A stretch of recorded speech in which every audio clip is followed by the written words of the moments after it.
Are you gonna do my Q&A with me? He loves the camera eye. What's up, you guys? Welcome back to my channel. I am so happy that you are here. Today I thought it would be a great day to film a personal Q&A with you guys. I realized I've been gone for a while, so I kind of wanted to catch up with you guys, answer some questions you may have, and kind of get back on track with the video uploading. If you haven't met Jasper, you need to watch my last vlog because he's in it and I introduced him and he's so perfect. Aren't you? Yeah. Because this is a personal Q&A, I do want to say that I'm going to keep all the names of these people who've asked these questions anonymous. If you don't follow me on Instagram, and your question could maybe be featured in the next Q&A that I do. But I am going to keep these questions anonymous. I do want to make the disclaimer that the way that I'm answering these questions is what I believe, and I'm in no shape or form making you believe what I believe or judging you if you don't believe what I believe. With that being said, I am going to start with some lighter questions and then get on into the more juicy ones that I know you guys want to hear. First question is, did you ever consider doing artistic gymnastics in college? If so, what school? So for me, I was very adamant about making good grades in high school, and I wanted to go to a D1 college. That was my goal. Unfortunately, I wasn't good enough in artistic gymnastics to go to a D1 school for gymnastics.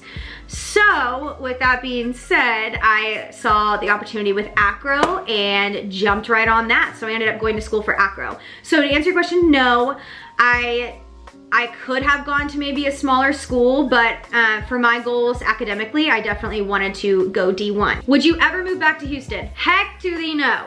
Houston is crazy. Number one, expensive.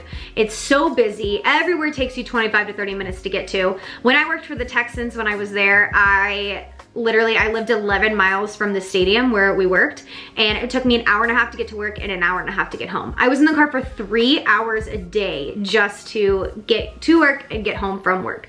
And here, living in a smaller town in Texas, it's been a dream come true. So I don't think I'd ever move to a big city, and I really don't think I'd ever move back to Houston. To visit is fun because they have amazing food, but I don't think I'd ever live there again. Which sister do you have the closest relationship with? I would say McKenna, only because we're closest in age. It's easier to talk to her about things. That being said, and this kind of jumps into another question that I had, which was, how is it like being the only sister married? It has definitely been an adjustment for me. I guess I just never thought about having to balance family time and having to balance husband time. And this honestly didn't hit me until we went to Mexico, when we were in Mexico this past month.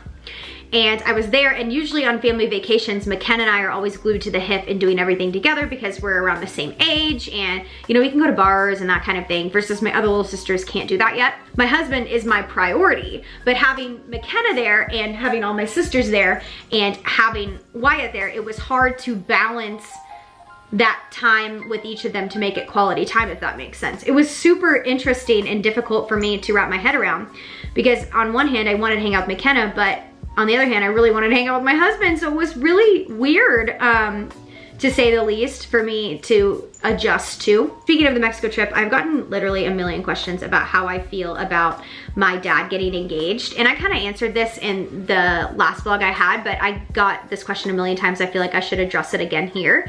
I am 110% supportive of this. Was my parents' divorce difficult to go through? Yes, of course. No matter what age you're at, to have your parents get divorced is not fun. It just isn't. Family vacations are completely different. Holidays are totally different. You don't have one home to go home to, you know, to host all of your events there. It's definitely different and weird, and especially me being the oldest and being married, and now my parents aren't married. It's just kind of weird. Oh, Wyatt's home.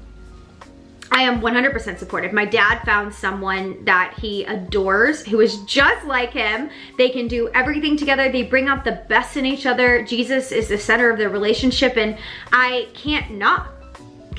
There's my proper English. I just adore their relationship, and I love her and I love her family, and so we're really excited for this next chapter. Not an inch of sadness in me, to be completely and totally vulnerable and honest with you. Hey. Hey. What are you doing?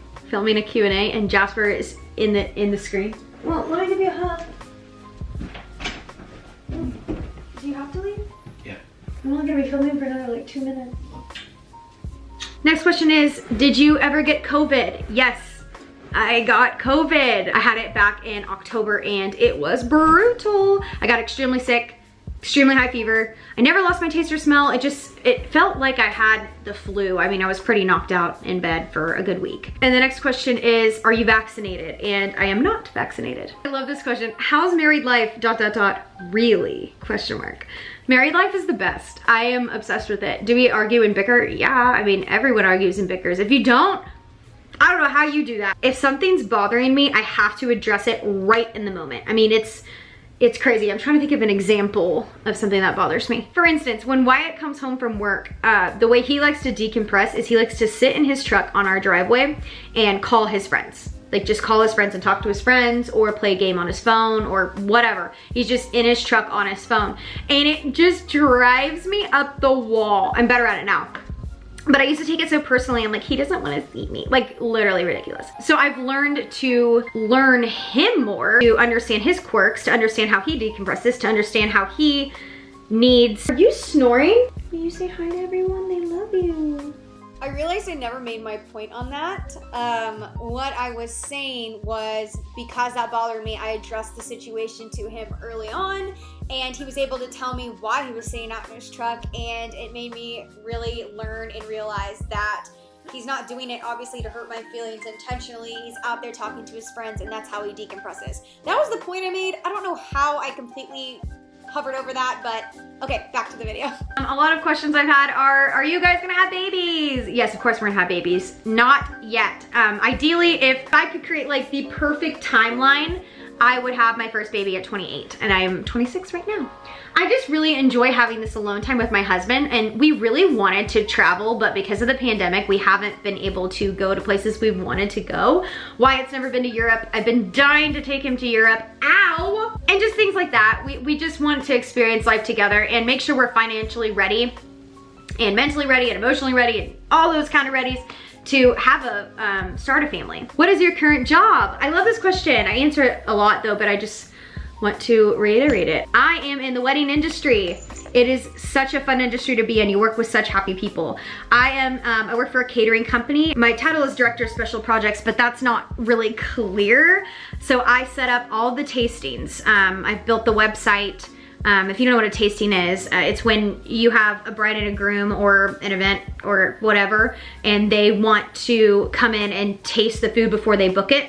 Obviously, you don't want to purchase food for an event if you haven't tried it. So I schedule all of those, I run the tastings, I book them, I talk to their coordinators up until the day of their wedding. So it is really fun. It's a lot of work. The only frustrating part of it is that brides, especially brides, some grooms, but brides definitely, don't understand that I have set work hours just like they do. Because they're planning their wedding after work, they think it's okay to call me at like 9 p.m. Do you see what I'm saying? That's the only frustrating part of my job, but other than that, I absolutely love it. But that being said, I got another question asking me, if you could redo something in your wedding, what would it be? I'm getting married soon. Congratulations.